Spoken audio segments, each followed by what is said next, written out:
Who's your commander? Good luck. Equip. Move to combat. Resolves. Right. Now, before you attack Does me, anyone have an answer? well played. Good game. Hello, welcome to the Jumbo Commander YouTube channel. I am DJ, and today we're talking about cards rotating out of standard. You know, it used to be cards rotating out of standard dropped prices like crazy, but now Commander controls the market. But there are a few cards that you might be able to pick up for cheaper than normal.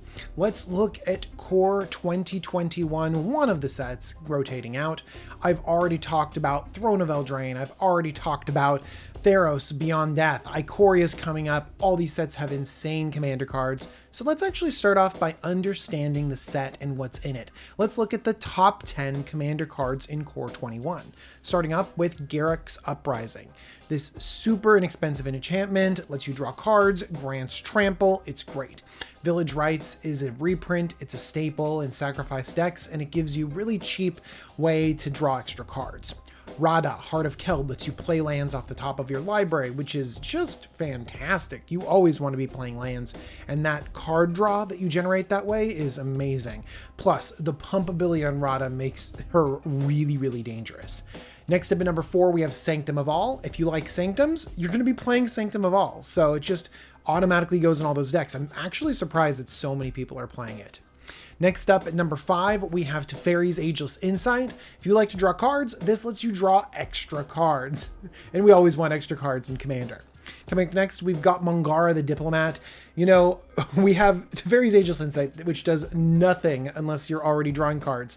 And Mangara is just White's desperation to finally draw cards. It's a pretty solid body, 4 mana, 2/4 lifelink, and if people attack you with 2 or more creatures, you get to draw a card. If people cast multiple spells a turn, you get to draw a card. So hopefully you're drawing 1 or 2 extra cards a turn, which is great in a white deck. Next up, we've got sort of the big money card of the whole set. It's Terror of the Peaks. This 5 mana, 5 powered dragon just does tons of damage because as creatures enter the battlefield, they just blast people according to their power. This is an over-the-top commander card that we want.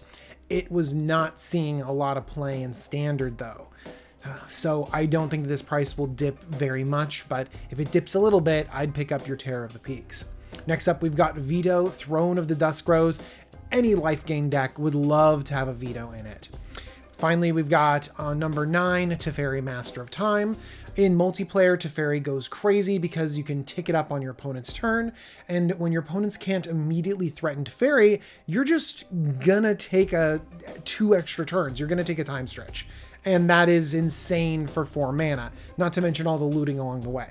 And finally, at number 10, we have Miscast, a 1 mana counterspell, just countering instants and sorceries, just countering them if your controller can't pay the 3 mana tax. But honestly, 1 mana counterspells are great. And the more competitive you get, the more low to the ground you need your counterspells to be, your interruption to be. And so Miscast has found its way into a ton of competitive decks.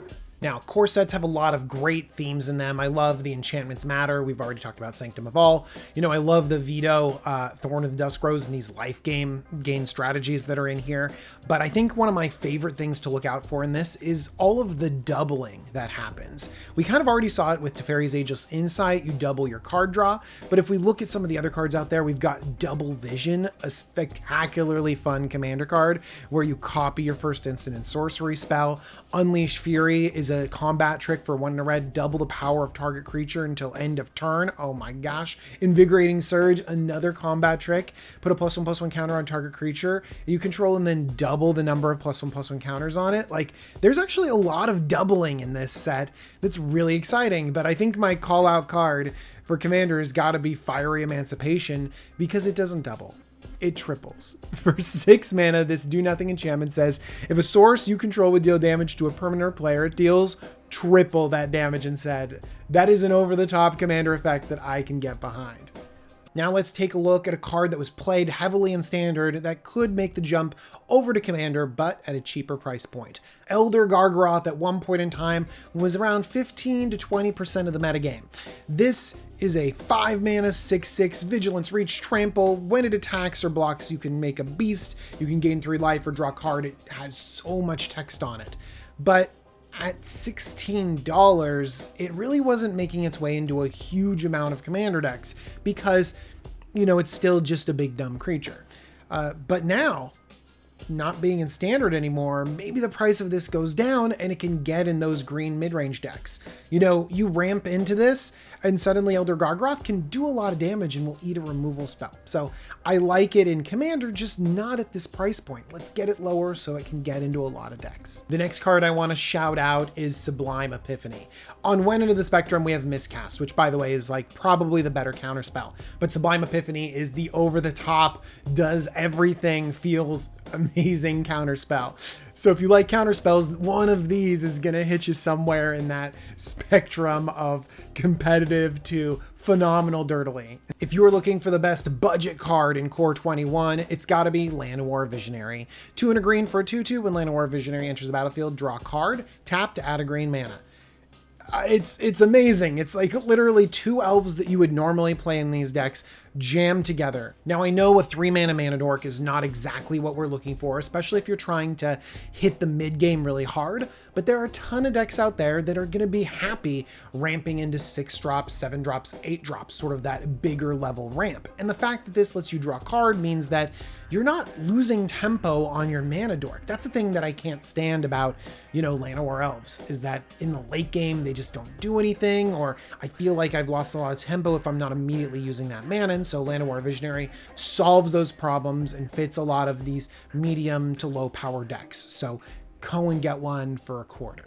All right, and that's my review of Core 2021. Hopefully you can get some of these powerful cards a little bit cheaper and get them into your Commander decks as soon as possible. I want to thank Cool Stuff Inc. They're the sponsor of the Jumbo Commander YouTube channel. And if you use the coupon code JUMBO5, you'll save 5% off your order. Go and pick up some awesome singles from Core 2021. I also want to thank my patrons. They're amazing. They help me every day. Thank you, patrons. And thank you for watching this video. Let me know down below all the other Core 2021 cards that you think people should pick up. All right, everyone. Bye-bye.